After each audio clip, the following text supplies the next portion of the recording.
Welcome back to the WYND Podcast. Today I'm with Matthew Adams, who is the founder of Focus on Founders and the Focus on Founders podcast. The chat we've had was incredible. Talking about what it's like being so successful, so young. Matthew's only 23, and learning about the things that he's had to learn across this whole journey. As I said, he's 23, he's built a business, he started off in a completely different industry and then has moved into helping founders create this community around what it's like to build a business, the highs, the lows, sharing the information that we don't always get when we start a business. And I think what he does is incredible. It's something that I wish that I had at the start of my career. And for me, I think it's something that the Scottish business landscape needs. He's incredible. You're about to find out. And I'll leave all his links in the bio down below. Yeah. All right, Matthew, do you want to introduce yourself? Yeah, so I'm Matthew Adams, the founder of Focus on Founders. That is a business community and podcast started here in Glasgow, Scotland. I'm also a brother and a son to an amazing family. That's really quite sweet, actually. I love it when people introduce themselves and then they give the family aspect of it. Like, I do the same thing as well. It's like, I'm a daughter, I'm a sister, you know, everything like that. So you've done a lot. You're 23. You've done so much. And what is it that first got you interested in building your business? I think just from a young age, I always remembered going to football. My dad would take me all across Scotland to play and train, and I would always be in the car and he would be taking calls, and it was always business related. So I think there was an element of that side of things. Also, my dad again gave me, I always remember yo-yos back in primary school. There was a bag of 20 light up yo-yos, and he said, you should go take them in and see if you can sell them in school to your mates and stuff. And I think like that was like the earliest part for me, was like these sorts of being around the conversations, having these kind of thoughts. And then I think I'm just an opportunistic person as well. So I think a mashup of all of these things. All of them. That's quite cool. So how many yo-yos did you sell? So, it's a good question. It was either 20 or 50. Nice but it was one. the full amount, every one that we had.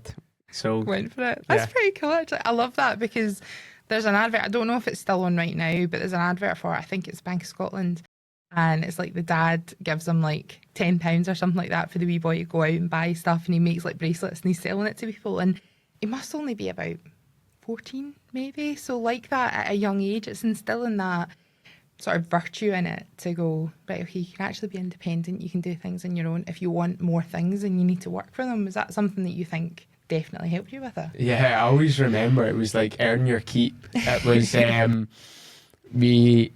was for holidays mainly, and we wanted to have our own kind of pocket money. I'm talking like 7 years old, 8 years old, and we'd say we want some euros for when we go to Spain. And my mum, my dad would both be like, well, there's chores that need done around the house. You can earn your 50 pence or your pound per chore. So it was like, yeah, there's definitely that kind of try to see the opportunity and make stuff. We had quite a close relationship with some family friends as well, and I remember we would draw pictures and we would sell them to our parents, or we would in our street in Kilmarnock where we grew up, we would make things from stuff in the garden. I would get the girls in my street to make stuff that was creative, and then I would go and door knock. So it was always like, there was always just, where can we make a wee bit of money and stuff like that. That's quite cool, actually. It definitely shows like an entrepreneurial spirit, and then like resourcing or outsourcing, that kind of thing at that young age. You obviously have Focus on Founders, which is a founders community. You describe it as networking events dressed up as something more, which I think is quite cool, because I don't know about you, but I've done the whole networking thing best part of about 16 years I've been in it, and it's very boring, a lot of breakfast brunches, which don't really tend to work. It's all very quite stuffy. What was your kind of first introduction to networking events, and then how did you think, no, hold on a minute, I'm gonna change this? It's a good question. I think I've got it might not have been my first, but I remember when I was like 16, and I was like interested in property. I'd seen like YouTube videos and all the glamour and stuff, and I was like, oh, I want to do this. So I went along to like some of the property networking, and exactly what you described was some of the stuff that I found. I still thought at 16 it was like, there were some good speakers at these things, there were some cool people, but I think ultimately my age ruled me out of a lot of the conversations. And I think I'm not a transactional person. I like to build relationships and have good relationships with anyone. And I think I'd seen those sorts of things lacking. And I also seen the same thing happening over and over again. It was a room of 50 people, a room of 100 people, chat, pass your business cards around, you know, do your elevator pitch. But very rarely was there anything more that kind of came from them. So I suppose that was in the back of my mind through going to the networking events, but never did I expect to kind of create a community. No, it is. I mean, it is incredibly interesting because I don't know about you, but sitting in them so many times, and then you think to yourself, like you just said, what comes out of these things? Like, what's the end goal here? You know, we all exchange business cards. We go back to our daily lives and then nobody talks again. You know, you might get one contact that might be somewhat a longevity contact, but does it really ever kind of go anywhere? So with your experience in that, did you like sit down and go, no, I don't like this, I want something different? Or was it just like a progress of going, I'm seeing the same people at these events, because the same people do tend to turn up at these type of events, and you go, I just want to do something different? Yeah, it wasn't necessarily like I had this grand plan, I suppose. It was very much a case of there was things that frustrated me and things that I wish were different, but I didn't really do anything about it, to be honest. I just kind of done what it was and attended these things, and as you say, you see the same faces. For me, when I was running businesses from a younger age, you often think, where is the more experienced business person that I can chat to, maybe get a bit of advice from? And these rooms that I was going to were filled with, you know, incredible people, but it was maybe a salesperson or a good marketer or an accountant, where I'm going to get pockets of information, but not about that business environment. And I think, as you said, it wasn't the plan until I'd started filming the podcast. The conversations that I was having on the podcast was exactly what I hoped would be coming from these sorts of rooms. So that's what I done. I just said, let's go for dinner. Yeah. You know, there was 12 of us on the first one, and then it kind of grew from there into more of a community where people want to support each other, not just networking. Of course. Like, I mean, that kind of whole aspect behind it of just wanting to learn. I think we've obviously had a conversation before this, and one thing that you told me was that your biggest advice that you ever had was just talk to everybody, you know, and it's genius to think about it, right? I want to talk to everybody. I want to get all this information. Right, okay, I can actually do a podcast and talk to people like that. That's genius. Like, that's absolutely genius. So was that the thing that you thought, right, okay, I'm going to learn from this? Or did you think when you started the podcast, it's going to be, no, actually, this is going to grow and this is going to help other people? Or was it just, I just want to learn from as many people as I can? Again, it's a good question because it wasn't like, I can't take credit for the idea. It was another podcast I'd listened to at the time, and they'd said that if you want to learn stuff, if you want to be good, if you want at something, meet, you know, incredible people that potentially are out with your reach, then starting a podcast is a great way to do it. And at the time I was working full-time, my first full-time job after finishing up with the university, and I was playing junior football. I tore my hamstring at the time, and I had this free time. So when those two thoughts kind of collided, it just made sense. And it wasn't a case of, you know, this is going to be a global thing, but everything I do, I give my all. So I think it's a case of see how it unfolds and where the possibilities can kind of take it. So you might meet every member, I was going to say employee, but that was the wrong thing I was trying to think of there. You meet every member of Focus on Founders personally before you start anything. What is it that you're looking for in someone to accept them into that membership? Yeah, it's a difficult thing to kind of you know, think of it as like almost rejecting people. You get loads of applications from incredible people, but some of the core things that I'm looking for isn't necessarily about the business. It's much more about the person. Like, we want to protect the environment and protect the people that are in the community. So we look for things like ambition. Are you wanting to grow a team? How big do you see your business going? Do you have plan and structure in place for these sorts of things? I think it goes without saying almost as well, like, they need to be a good person. I've done business with people that I could easily say don't fall into that bracket. So although it goes without saying, it's something that we look for.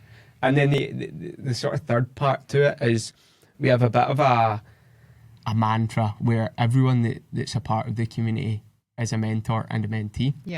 So what I mean by that is you need to be willing to give.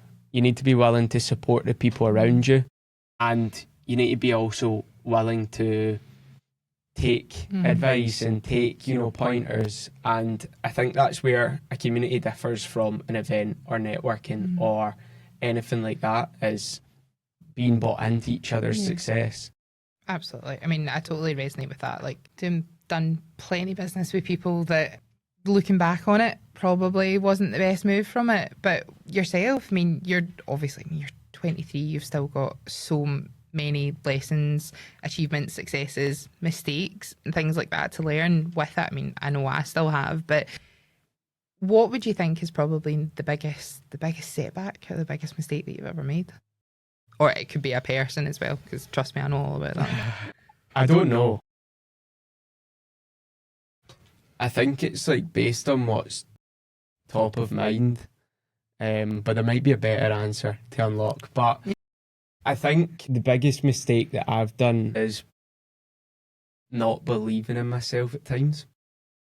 It's never been something that's a piece of business or person that I've worked with or anything like that. There's times I could have done something better or, achieved more if I had a bit more belief a wee bit sooner. And I'm very fortunate where I've got a fantastic family that back me to the absolute moon. Yeah. And, I've got a brother who has a business as well.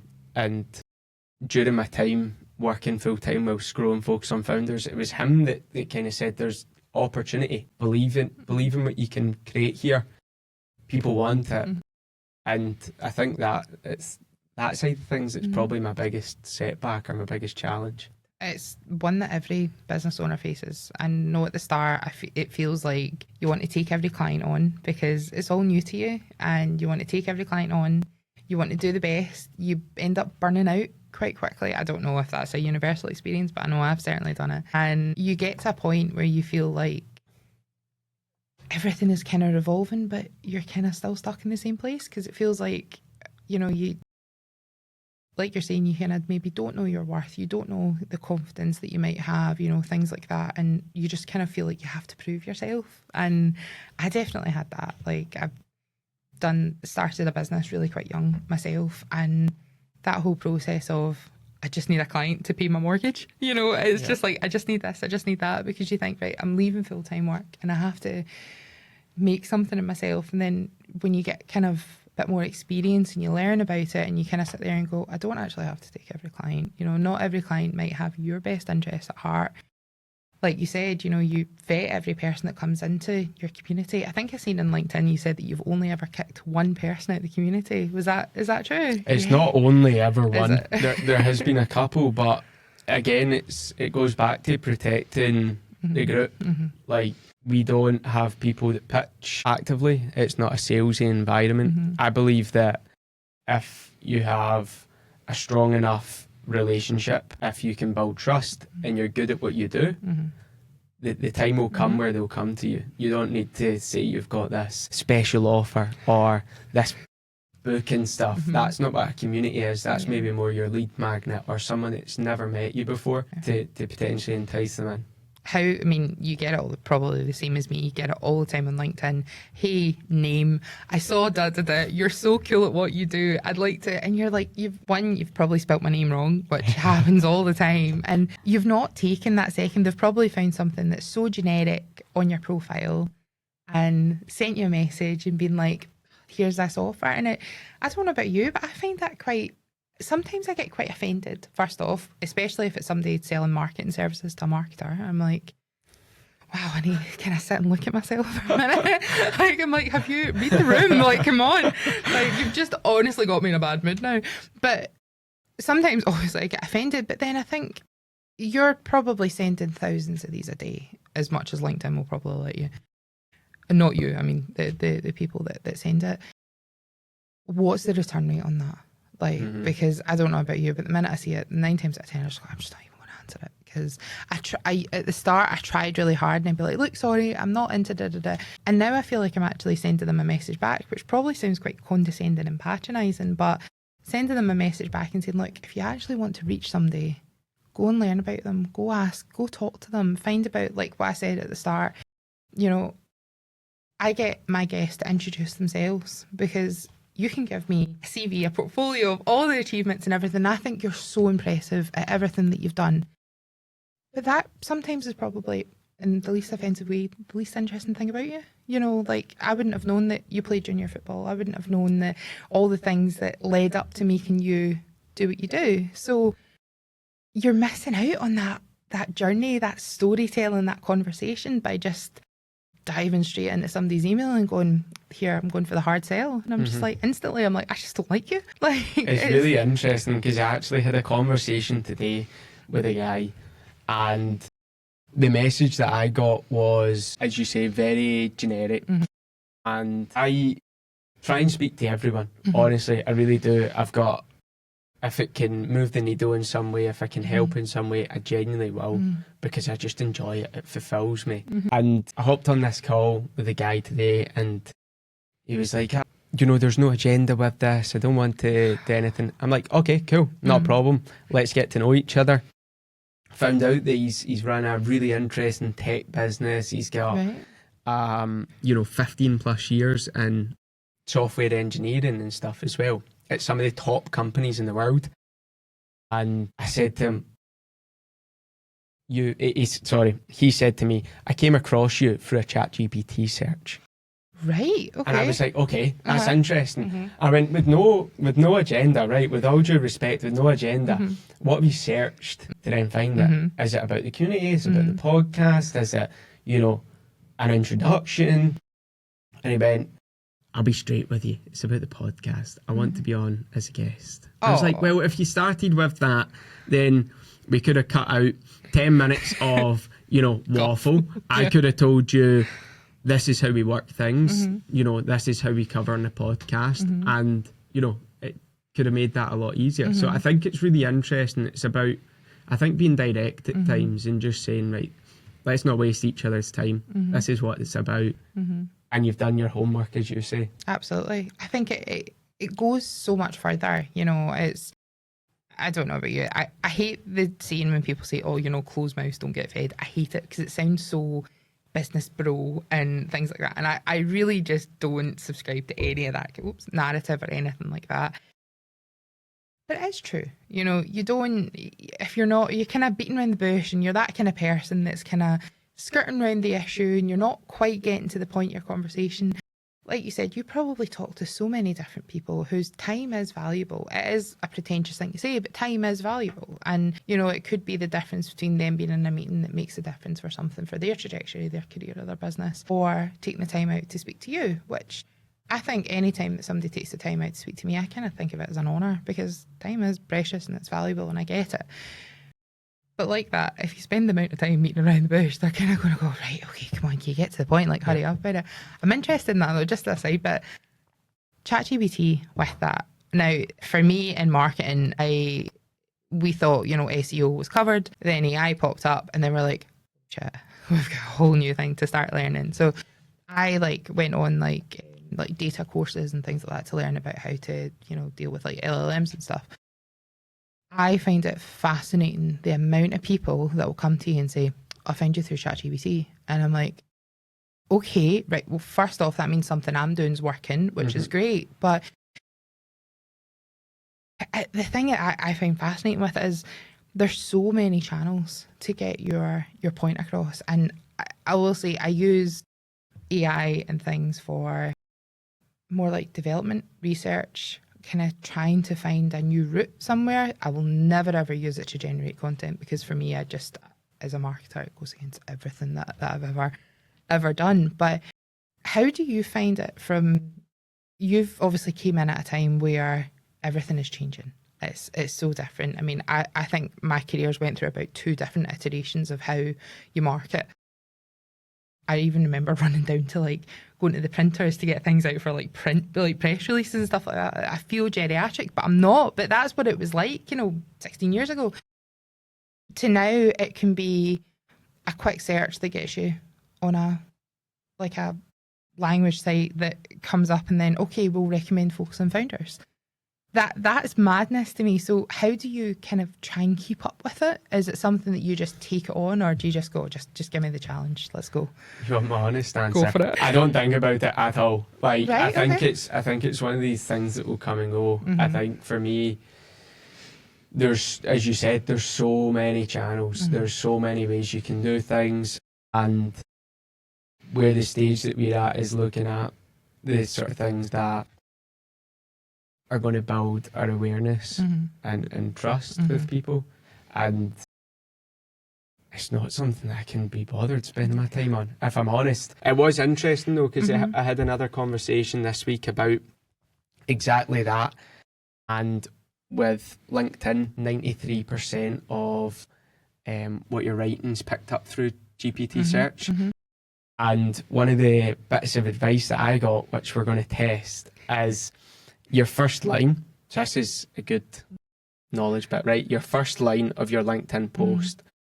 If you look at the terms that people are searching for your business with, and make that line along those lines. So for example, we've got Focus on Founders Live happening on the 30th of September. Massive event, 150 business owners.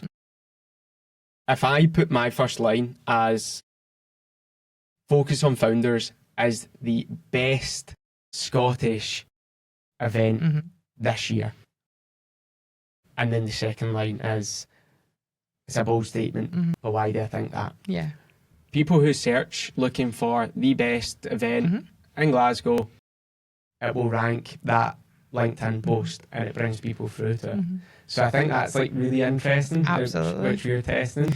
It is, because beforehand, social media never really used to be an SEO thing that we would ever consider. So it was never something that we would look at as, we would use Google, we would use meta tagging, we would use things like that. But social media posts would never really ever come up in that. It would if you used the right, things in your bio and stuff like that, and you were really, really clever about your SEO. But like you said, post lines never came up.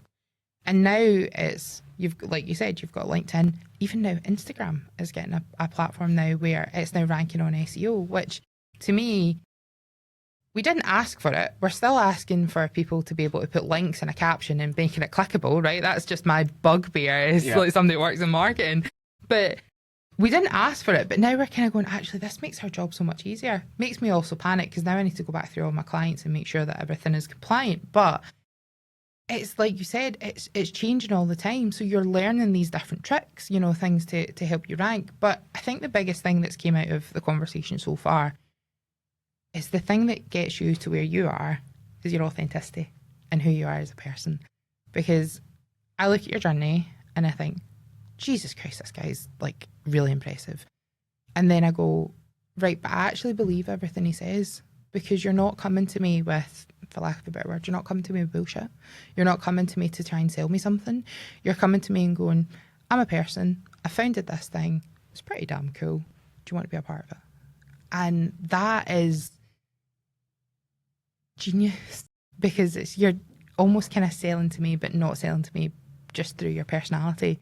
And that's a really hard skill that a lot of business people don't know how to do. And it can be cold sometimes. It can be, you know, like you're saying, that kind of hard sell, but you just come across so well with it, and that is a talent that more people would do so much better if they I had really it. appreciate that. I'm absolutely terrible at taking a compliment, but It's a nice. West of Scotland thing, I think. Like, we're so bad at it because we just go, no, we're not. No, we're not. I usually say thank you and giggle.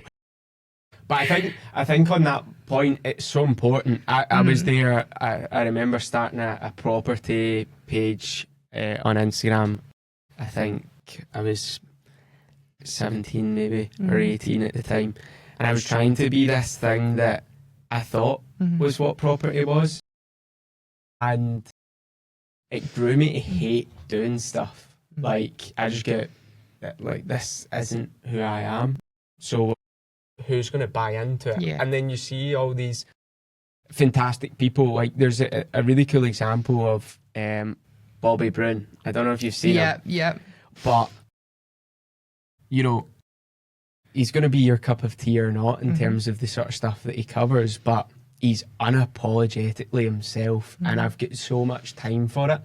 And then you see what he's created with his coffee brand, and how he's been able to switch up his life just because he's him. And yeah, I take stuff from that. Again, my brother's got a massive following on Instagram and TikTok and stuff, and he's just him. It's like a wee bam, but he's like him. It's him, and you can laugh at it, and you can, you know. I think that's the way business is done, is with people. Absolutely. So if you're pretending to be something you're not, then you're going to find every day pretty difficult. Absolutely. Because it's the mask will slip eventually. And like you said, when people, I feel like it's going back to the AI thing, but when people use AI to draft like a message to send to somebody on LinkedIn or to outreach to someone, I don't know about you, but I can spot it a mile away. You know, it's even the really clever ones, you know, it's the thing that everybody does something quietly. You know, I'm like, who's doing things quietly? Like, why are we saying this all the time? But anyway, you're not, that's a bot, or a bot response, or a machine response to someone human. And I think people forget that a lot, that in marketing and sales and business in general, it's a human to human thing. You know, right, okay, fine, we can talk about, you know, revenue, profits, etc., that comes after it. But it is a human to human thing. You know, we're sitting across the table, we're having a conversation. We're not two AI chatbots, you know, trying to count. Have you seen that? Them try to count to 100 and it goes, right, okay, I'll start first. No, you start first. You know, it's not that. You know, it's two people having a conversation. And I think people forget a lot of it quite the time. And like you're saying, you know, it's, the mask does eventually slip, and I think you can tell when people are in it for the right reasons and then people for the wrong reasons.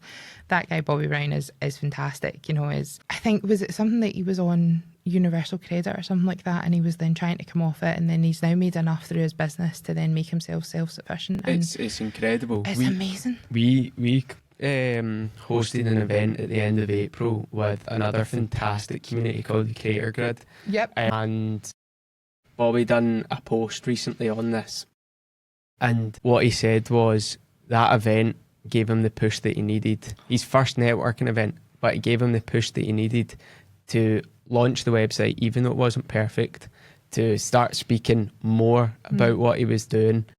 And I take an immense amount of pride in him actually saying that, because it has, realistically, it has no effect on me at all. Yeah. Other than, like, it fulfills me. Yeah. It makes me feel really good to see that something that we've done has helped give someone that push. A guy that was on Universal Credit, a guy that was in thousands and thousands of pounds of debt, has now changed the whole trajectory of his life because he put himself out there. And I just think, yeah, incredible guy. It's like the business Cinderella story, but it's so common when you hear about it. And I feel like, I don't know about you, but the business people and like the founders that I talk to, everybody starts a business for, I think, one of two reasons. One, to solve a problem, and two, to become a millionaire overnight, which never happens. But the people that are doing it to solve a problem, whether it's a problem that they faced or whether it's a problem that they know in their industry they faced, like a pain point or something like that, they're the people that I kind of want to talk to and I want to listen to, because you either know so much about something that you know how to fix it, or you're in a place where you know, I don't want to be here and I want to get myself out of it and I want to take people along with me to show them how to do it. And like him, you know, showing that journey behind it. I've never been in that sort of system, but I know what it's like to have absolutely sweet fuck all and go, I need to get myself out of here. Like I've done the debt, I've done everything, you know, I was in thousands of pounds of student debt, you know, had to get myself out of it. The day of my 30th birthday, when my student loan get cleared, I was so happy, you know. And it's like that, you get to that point and you go, oh shit, I did it. Like I actually did it. And it's that, like you said, it's that immense pride. And whether, you know, you're there for one part of somebody's journey or the whole part of somebody's journey, I think it's an immense privilege that you feel that you get. I don't know about you, but I think I said that I had another podcast before this, and when people sit down with you, and there was some guests that I'd had on the show that this was their first time telling that story, and you're like, you're trusting me with that. That's like a bit of an honour, you know, to have somebody trust you that much to say, this is actually the first time I'm telling my story. This is a safe space for me to tell it, and this is what I want to use to inspire people. I think it's beautiful. It really is. It's trying to find the humanity in a world of business, which can be pretty cutthroat, I think. Yeah, no, I completely agree. And I think that's like one of the core premises of Focus on Founders is when you're supporting one another, you genuinely care about one another, there's fantastic businesses and people involved, then great things are bound to happen. Absolutely. Because you're fostering that community and you're fostering that environment. So have you seen like a community, I was going to say community to community there, and that's really hard to try and get that. But like business person to business person, have you seen those connections being made and seen the things that become the sort of fruits of that labour from that connection? How does that make you feel when you see like two people that's connected through your community that are then going on to do something pretty cool? You must feel amazing. It's fantastic. It's really hard to put into words, to be honest. Like there's probably three different instances where it's different scenarios. Like we've got a 22-year-old and a 60-year-old, different industries. One's a guy, one's a woman, and they became like best mates from what we've done. Like there's no other place that I could see that could make something like that possible. And they're just there for each other, which is incredible. We've got another case where it's maybe more looking at the revenue. Their work's that good. They're trusted so much within the group that they've generated like 20 odd grand for their business. And by the way, the community's not there to sell. Yeah. Like this is a byproduct. And then there's other ones where people are coming together now to form new businesses because of the relationships that they've got and the shared interests and the balance of skill sets. Like three completely different things that you can't definitively say will happen, but it's like just shows how much value you can get from being, I think, in the right place, and it's finding that right place. And you've created that right place for it. It's brilliant, and something that I think the Scottish business landscape needs quite a lot. In my early stages of my career, I was kind of told that if you want to have a media company or if you want to have like a media studio, you have to go set up in London or you need to go to Manchester, was one of the things that I was told. At that point, really early on, it was like Dundee was also a place. I'm from Dundee, by the way, so I was kind of like, yeah, go back home, you know. But it's still, for me, I was thinking, well, no, surely there must be something. And back then, it was like, you know, as I said, you know, business brunches, founders. It was a bit stale, yeah, very stale corporate kind of thing. And I've done the corporate journey, you know. I've worked in Morgan Stanley, JP Morgan, everything like that. So it's hard to then think, right, okay, well, I need to pack up everything and I need to go to the land of opportunity.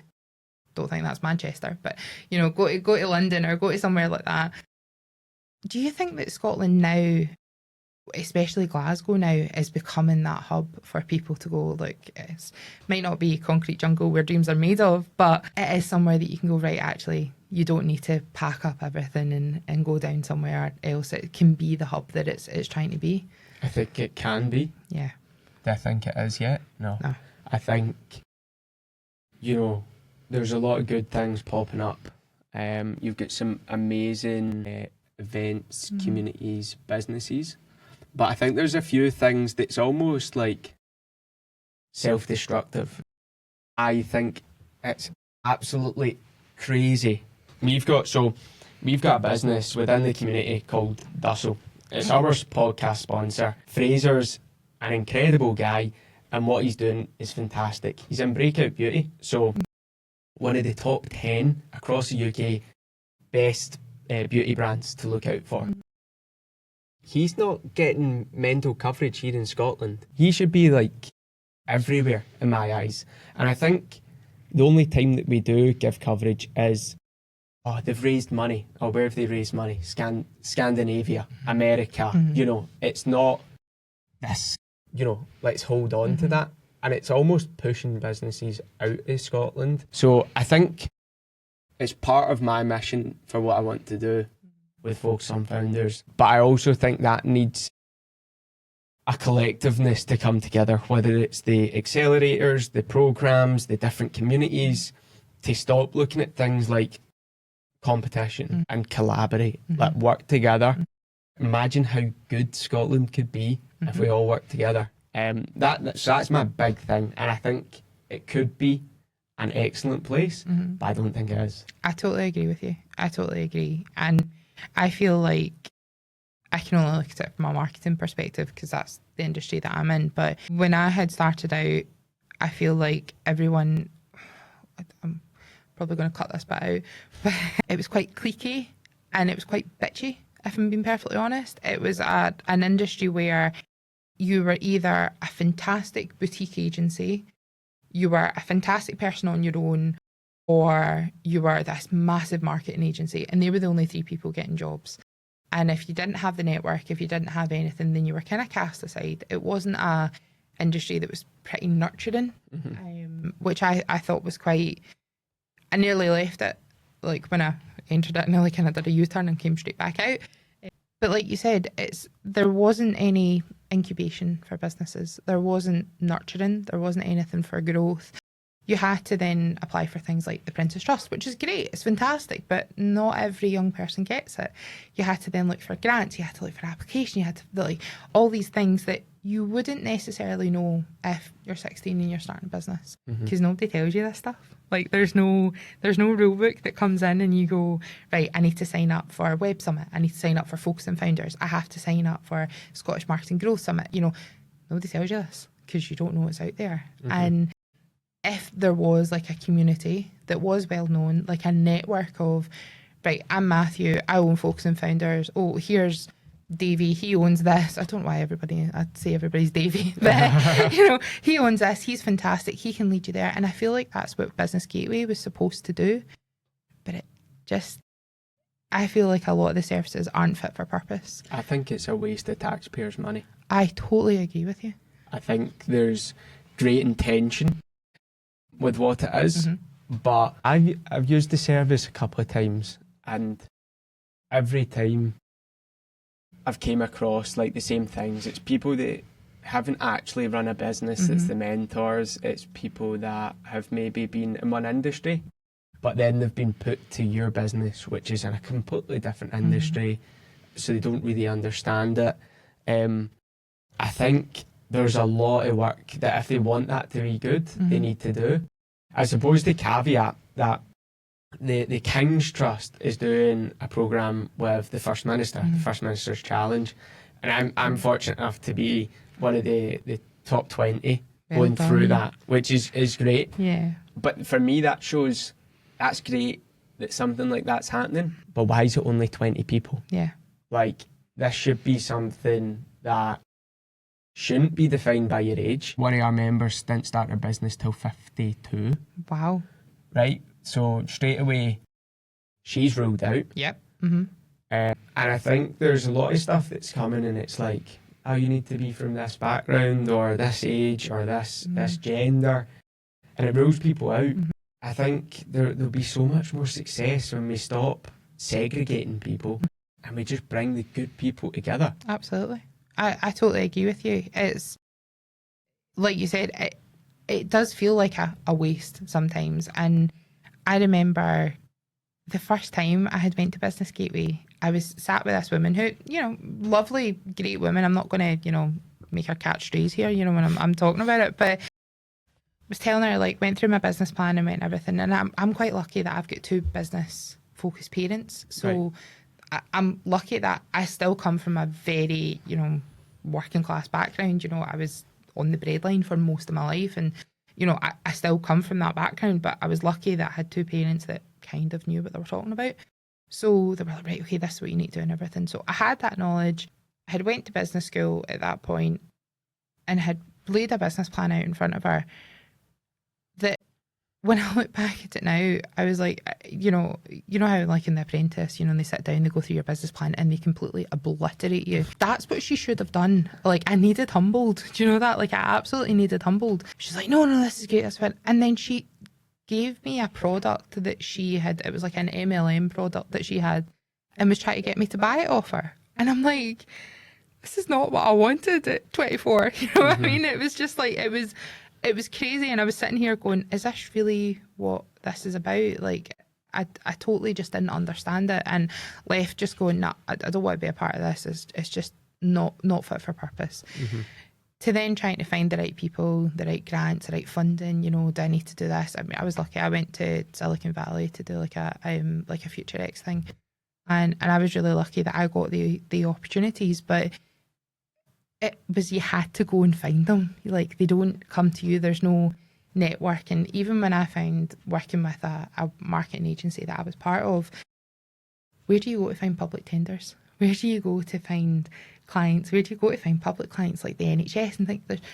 Nobody tells you this. And I feel like you said, that whole line about collaboration over competition is, I've faced it so much in my career. You try and collaborate with some people and they're always maybe looking at you going, well, what are you going to take from me rather than what doors can you open up for me? And I feel like it's something that has to maybe switch in Scotland.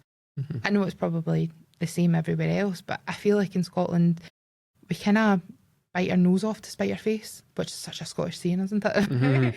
But we do. And like, I've had people like that have been on my podcast before and we've talked about things like this. And it's like, a Scottish person gets up, does something really, really cool, and yet people will tear them down for it because they're either getting above who they think they are, or it's immense pride because they come from a wee town and a wee city that nobody's ever heard of. So you're kind of like, you're fighting a losing battle half the time. And like you said, I feel like it should just be, everybody just shut up, get in, roll your sleeves up and just get on with it. And let's just actually do something cool. Like, I think there's a bit of balance within that though as well. Like, we don't necessarily have infinite time, so to be able to do everything for everyone all the time isn't really possible.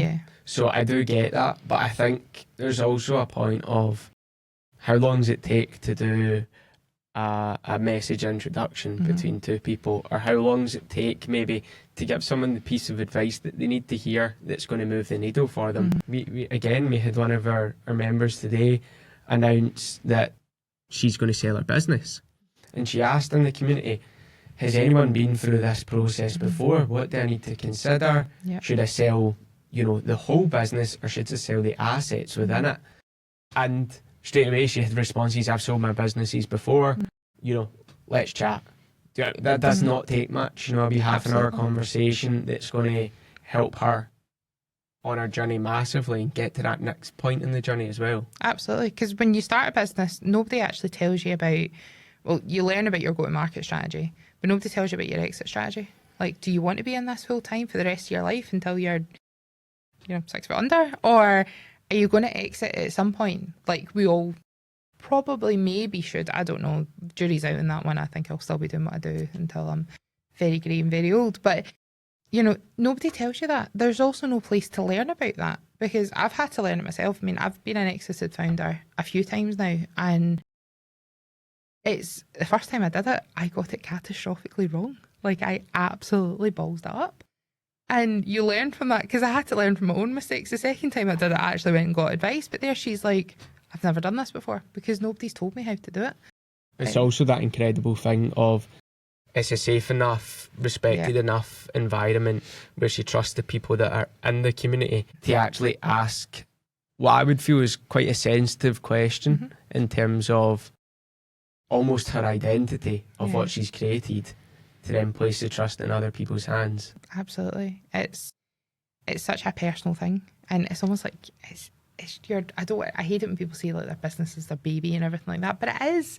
You know, you've grew it, you've nurtured it, you've made it something successful, and then you kind of have to let it just go and fly and do what it has to do. But no, it's a fantastic thing, and I do wish that there was more of it, and I wish that there was more collaboration around it, because the idea of it is absolutely genius. I just wish it was more widespread and more people were a part of it and had that same initiative, that knowledge with it.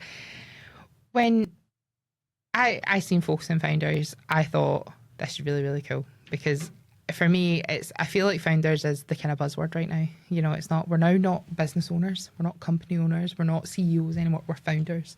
I like it because I feel like it's a more human approach, and business owner doesn't really translate to me as well as founder does, because founder is, I have done the graft, I've done the hard work, I have been up till 6 o'clock in the morning trying to get stuff done.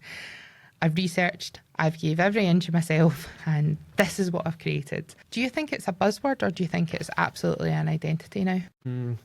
I think there's people that struggle because they feel it's a buzzword, and struggle to actually, admit that they're a founder. Like, they just don't like the term. Yeah. I think, so I don't know. I think it's a word. I think that the phrase or the word that really annoys me, that feels like it's getting used in the wrong context, is community. Yes. So I see all the time a one-off event or a group chat getting called a community. That's not a community. A community is people when they have a shared interest, their values are aligned, they want to support each other. That's a community, not a group chat or a one-off event. And that's where I feel like maybe that word's getting slightly tarnished. But founder, I don't know. I'm not so sure. It's a fair question. But with that community, everything, you've built this to escape the thing that you didn't want to be a part of. How do you stop, I know this feels probably a bit jarring, but just bear with me. How do you stop Focus on Founders from becoming the thing that you made it to escape? Does that make sense? I think it's staying grounded. I think the joy of what I've created so far is there's people around me every single day that keep me level-headed. I've got that within my family life. I've got that within the community. So I think it's that side of things. It's also a case of, if people don't want it, they're not going to show up for it. So it's asking, what do you actually value? I don't put on anything because they're doing it and they've got it. But it's like, you're the people in here. What do you want? We'll do it. We'll make it work. So I think it's those things to stop it becoming anything like that. I think businesses always evolve as well. So there might come a point where we do things slightly differently, or, maybe I'll have a bit of egg on my face in terms of something that I've said that I then go and completely contradict in 5 years' time. But I think that's part of it. Makes you human, and I'll do my best to maintain that. But I think it's also, you need the support for other people, other communities, other accelerators, big businesses as well. They've got a lot of power in terms of where they put their money, where they place their money. Like, I think trust in what you're creating. Absolutely. And you touched on that there about keeping yourself grounded and having the right people around you. I'm going to start using founder because I need to get away from using the term business owner. But every founder does have that struggle between the whole work-life balance. I don't know if you've seen it. It was probably about a year ago, and it was James Watt standing up and saying that, it's not about work-life balance, it's work-life integration. And as much as I vehemently despise him, I still despise him. I was actually going to make him sound positive there. I still despise him. I think that's bullshit.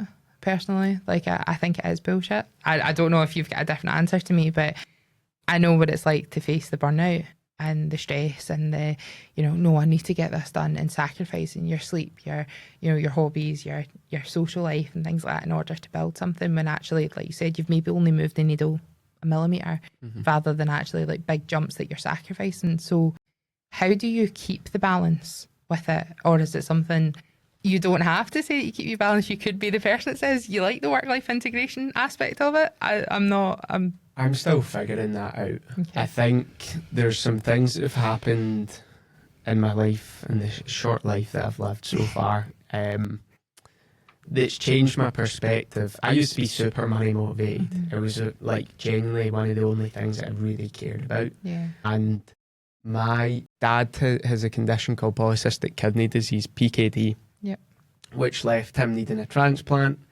which left him in a coma, which left him being resuscitated in front of me and my brother. And a year later, my brother's in hospital with a life-saving operation as well. And I think there's these sorts of things that happen because some people need them, and I probably needed it to give me a bit of perspective. I try my best to balance because of those things. It's what changed my perspective in terms of why I run a business. I run a business for freedom to choose, freedom to spend the time with who I want to spend the time with. And obviously with that comes money. To have the option to choose, you need those wee tokens, and that's money. So I think balance isn't something that I've perfected, and I don't think it is something you can perfect, but I think it's about where do your priorities lie. Today is my first day getting back to the gym after like 3 months of not doing it. Yeah. Because I know it's a priority. You don't have your health, you have nothing. And I think there's also the other night I was up at 2, 3 a.m. just battering on with stuff. That's not balance. That's terrible. It's sleep deprivation. So I think there's times where you've got to go really hard at things. And I'm so against that hustle culture, pure narrative. I think it's a load of mints. But what I do think is if you've got your priorities in shape, if you know what your purpose is, like you'll be probably that step closer in terms of living a life that you want to and having that balance or integration, whatever you want to call it. Great answer. So last questions that I have for every guest. I'm going to ask you them, but there's also one thing that I kind of want to ask you with it, because we've talked a lot about you learn from your community things that, like you said, you start a podcast and you wanted to learn from other people. So I normally ask guests, which I'm going to ask you, like I'm not excluding you from it, but I normally ask guests what's a piece of advice that they would give to anyone. But the one thing I want to ask you is, what's a piece of advice that you want to have? What's something that you want to learn? And I think I'm going to use that for guests going forward, because it's like you're saying, learning from a community. So yeah, so something that I would want to learn. I think for me, it's probably not even business related. It's probably just how to be a better person. I think I've made mistakes. I have told fibs. I've lied. I think I've not followed the things that for the right reasons. And I think if I can be slightly better each day and find out how to do that, I think that'll be massive, because the business stuff is not going to, hopefully it stays beyond I'm kind of gone. But it doesn't mean anything at the end of the day. It's how we can be remembered. Yeah. And I want to leave a personal impression on people, as opposed to, that's that guy that done that podcast and that guy that started that community. But it's like, you done something that changed my life or changed my perspective. I think you've already done that. And the next one is, what is a piece of advice that you could give someone? I would say the piece of advice that I would give to anyone, and I often think back to like my younger self when I get asked this, and it's probably just do it.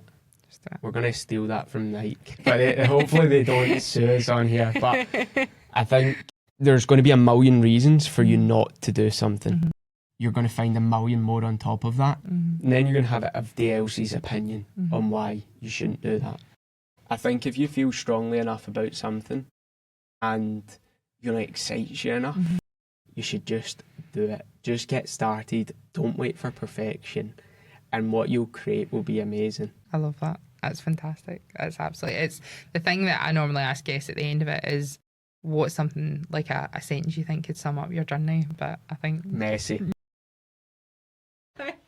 No, it's not a straight line, that's for sure. No, I was going to say the just do it fits in with it, but no, you're totally right. It is messy. It absolutely is. Last thing, I could talk forever about this because I just find it fascinating, but tell people where to find you, what's coming up for you, and any other information that you want the guests to know. Yeah, so if hopefully we can put this in the show notes as well, right? But we'll put the link to the applied. We'll put the link to apply to the community. I would love to see anyone apply from inexperienced to experienced, everything in between. The podcast be fantastic. We obviously recently got special recognition at the Scottish Podcast Awards after 4 months of doing the podcast, which is insane. So go check it out. We've got the second series on the way really soon. And then lastly, if you want to follow on me personally, hopefully we can share that link as well. Of course. I like to be raw, authentic, and just kind of share the shit. Share the shit. I like that. Well, I will put all the links for you in the captions and everything. Last one. Go for it. I mentioned it earlier on, Focus on Founders Live. Yes. So the 30th of September at the Social Hub in Glasgow, we're bringing together 150 business owners from all different industries. We've announced only one speaker just now, which is Poonam Gupta, who's sensational, operates our business over 60 countries. Wow. Crazy. But that's going to be a fantastic evening. So if there's any business owners that are watching this, they should come. Definitely. Meet me in person. Definitely. And I will be there. Absolutely. Well, Matthew, thank you so much for everything. It's been a pleasure. I mean, I've talked to you a couple of times now, and I feel like I leave every conversation with you just feeling really inspired and feeling really good. And like you said, you know, the thing that you said was you wanted to feel like you're a good person and do good. You are doing good. So well done, Matthew. And take care, everyone. See you later. Bye. Thank you.